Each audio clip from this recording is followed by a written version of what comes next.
Hey guys, um, excited to hop on here for a little bit, and I'm only gonna really talk about, I think, some things that could help, everyone implement into their, business currently now, not like, just, random topic today.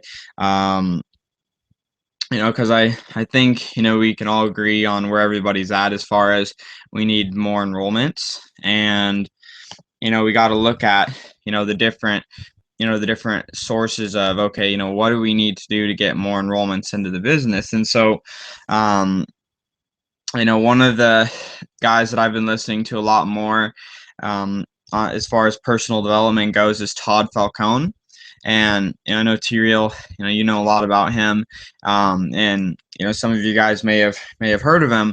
But the thing is, um, as I've been working on cold prospecting and looking at what's the best route as far as getting out there and meeting people to invite to enroll into the business. And so this is typically what I've been kind of looking at doing. And basically what that is not going out to recruit just anybody anymore. Like, it's not worth it to go recruit anybody that has like a pulse into your business. Like, you have to go find the people that want the way that we do our business. So it's going out there and not, if you had to look at, okay, who would you rather recruit into your business? Would you rather recruit the guy that works at McDonald's, or would you rather recruit the guy that is a realtor or a loan officer for like mortgages? Okay, and I'm gonna get into that. So it's like let's look at both cases. Guy at McDonald's, he's surrounded by negative people, poor people, people that don't have any money, people that are struggling financially, and doesn't has no way of dealing with rejection because they don't sell anything. They just sit there and people buy food and they make it and they give it to them, or they take their cash. So it's like they're not experiencing results driven business. They get paid by the hour. A lot, like, on the other hand, let's look at loan officers, realtors. They only get paid when they produce results. So, thinking about that into our business, right? What a lot of people do is they look at somebody and be like, whoa, like, this guy is super successful, or this girl is super successful. They already have a career. They're already doing well with their current business that they're in, or they're doing well with, their current career that they're building. And so instantly what we do, and it's just a normal thing. I mean, I've done it for a long time too, is we assume, oh, they wouldn't be interested. They already have everything going for them. But here's where, we're wrong on that is, think about that realtor or loan officer. Think about this. Not every single realtor, loan officer, um, thinking, any commission paid salesman, anyone in sales, any type of sales, they may not be the number one salesman in their office, or the number one, sales lady, or whatever. So you have to look at, they're looking to make more money with what they're doing. And what are they used to? Number one, you're used to rejection, number one. Number two, they're used to getting paid on what? Not on their time, on their results. So when they get started with this, they're not going to get started and expect to get paid immediately. They'll understand, okay, I have to recruit. I need to build this business, like actual business. They don't come in expecting it to be an on-the-hour basis. They come in understanding that, from what they've been doing, that they get paid only when they produce results. So that's the same thing. And we have to look at, okay, again, looking back at the guy that works at McDonald's, or say they work at just any job that doesn't require results to be produced. You just do a task at the job. They and people can come from those. I came from McDonald's, but there's people that can come from those jobs and do well. But who do you think you're gonna have a better chance of getting somebody to do well? Person that already does sales and recruits and gets paid on results, or the person that gets paid on their time, has no experience with rejection or anything like that, probably doesn't have the money. Because on both ends too, on another level, you have to look at who's going to probably have the money to get started. A guy who could barely pay his bills, working a small minimum wage job, or the person getting paid bigger chunks on results sales driven business.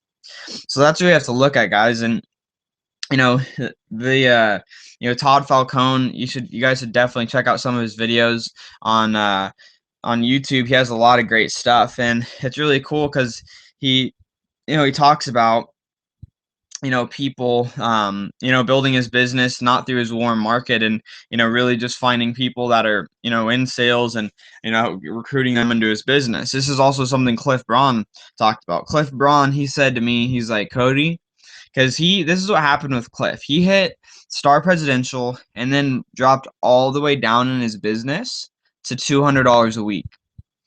And so, because he had, a lot of his business fall apart.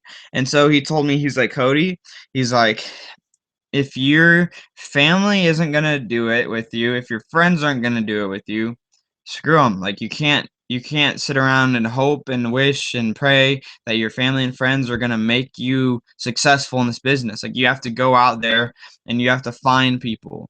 You have to go be a shark out in the world and go get the people that are going to do well in the business. And so that's really what I've been kind of realizing is you can't we have to recruit up. Think about the last few people you've recruited. Are they on a scale of 1 to 10 of success in life, or in skill set in all those areas? Are they higher than you, or are they lower than you in those areas? So we have to be recruiting up, people that are better than us. Those are the kind of people we want in our business, is people that not necessarily better than us, but like their mind is well developed. They understand things better. So we got to go out there looking for the people. And so, and then simple questions to ask people is so say somebody they work on I don't know, a call center for sales, or some sales thing. So say I was gonna talk to somebody. I called up Jeremy, for the example, right? I called Jeremy. I'm like, hey Jeremy, what's going on?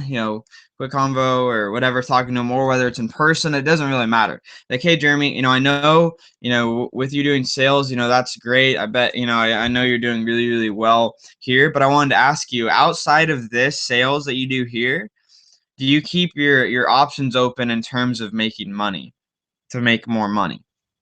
And I mean, pretty much most people generally are gonna be like, like they're gonna like have a little bit of their interest peaked. Normally they say like, yeah, that sounds kind of interesting. What's it, what does it kind of entail, or whatever. And then you just try to set an appointment to meet with them. Like, hey, I don't want to take too much time, or I have things going on today, but let's meet up sometime. Let's talk about a couple different ways of building some extra income on the side of what we're doing now, and just setting up an appointment with them. But it's just as simple as talking about open to making more money. And typically people that are making good money want to make more good money. Like, you don't really typically meet too many people that are doing well and ask them like, hey, I know you're doing well, and you probably don't ever want to make more money than you do. And they're probably going to say, yeah, they want to make more. It's because people that are on the track for success, they're not they're grateful for where they are, but they're not content. They're not content with normally staying at the position that they're at. They want to move up.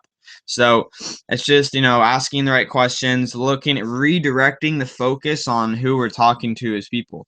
So keep your eyes open for people in the sales management positions, different positions that could do well in our type of business. Because if you could recruit people up, it takes less time to build somebody up. Because when the newest person, if they don't have any of the skills of facing rejection, prospecting, time management, any of those skills, they have to learn all of those before they could even learn like our business itself.